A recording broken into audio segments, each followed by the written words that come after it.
to me, that face on the far right is like what we are exiting the album.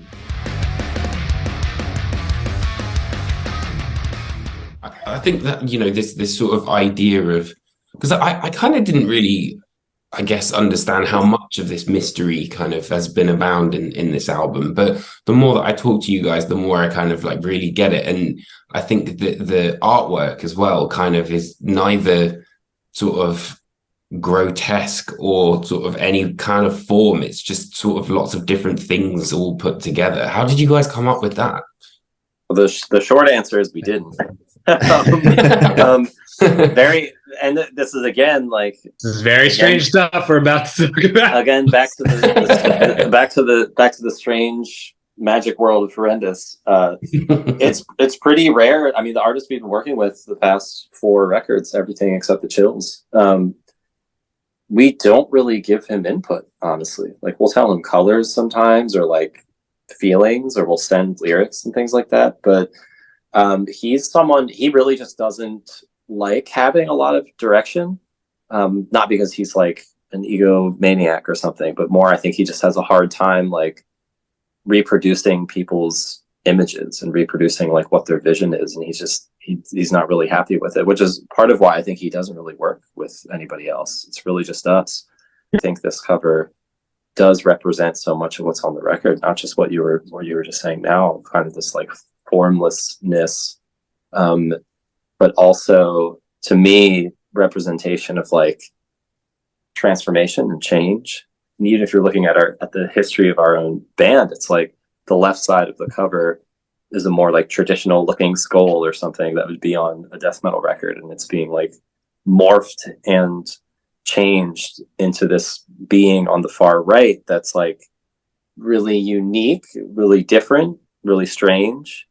And I think when it comes to this record, Alex was talking about the death knell earlier. I think that in a way this image really fits those ideas of like kind of morphing into our own beast of sorts, something that doesn't look or sound like other bands. And of course there's like, we're using the same tools, like this is still heavy metal music, so there's reminiscent elements in there. But I think this record, we really took a step into ourselves and to not being afraid to completely sound like ourselves. To me, that face on the far right is like what we are exiting the album. Because I'm guessing you guys have done a couple of, a good few interviews now. Like, is it kind of weird, hearing all of these different interpretations and thinking like that's never what we, intended? I know you sort of touched upon it recently, but my feeling thus far is something that I've never felt in a musical project, which is actually like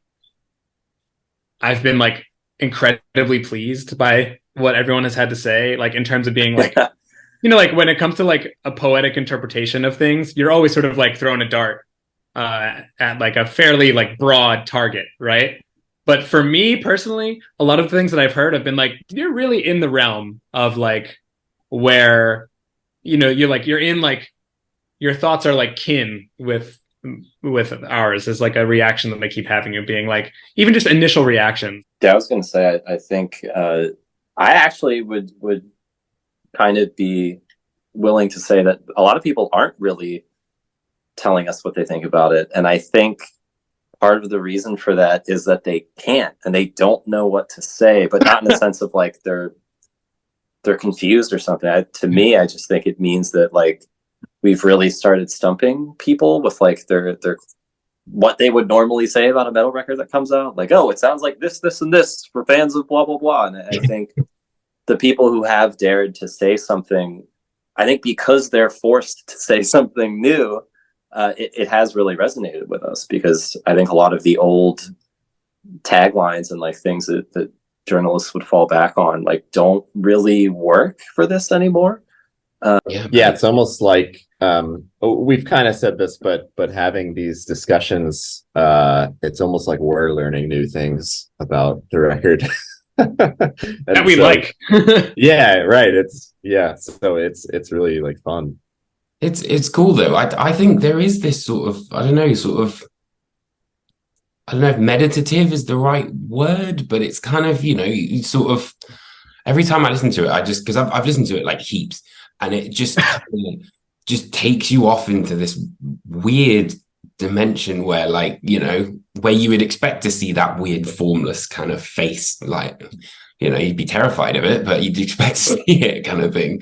Yeah. Yeah. And that's another reason we liked the title, because, you know, it shortens to OM, which sort of has that connection spiritually. So I do think there is this sense of peace that we've arrived at as a band, and like assuredness, and like nothing can touch us creatively, in a sense, and like no fear can touch us, I think.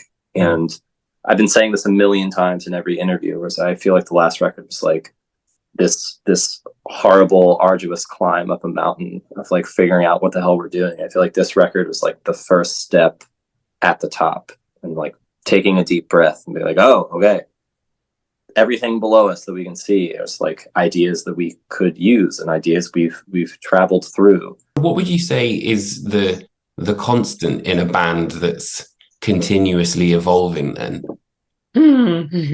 It's a really good question. The spirit, I think, to me. And I think the spirit of the band, really, since Ectasis, hasn't changed. The sound has, I think. The approach has, maybe. But no matter what we've done on this record, and I think this is the secret, if anyone's ever thinking of like, well, how do I expand the sound without it just sounding like we're throwing in random shit for no reason? It's how do you communicate those things in the language that you've already developed as a band, in like the symbols you've developed as a band, and the feelings that you've developed. And no matter how like wacky or outside of the norm the music kind of gets from a mechanical standpoint on the record, I think that internal feeling of what Horrendous is still there. And I think that's the secret. And it's not something we could put into words necessarily, as so much of this stuff isn't. But I know, like, when someone plays a riff or a part and we hear it, we're like, oh, that's it. And it's insane that that's it, because this doesn't sound like anything we've done before. But having that same reaction, and like kind of continuously getting back to that little like thread of gold that's buried within.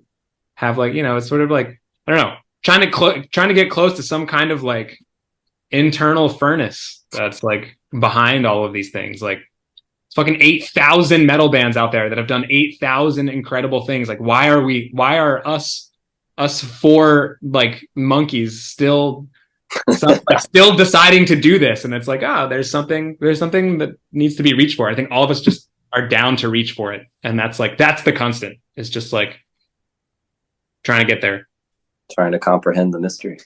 That's right. Mysterium.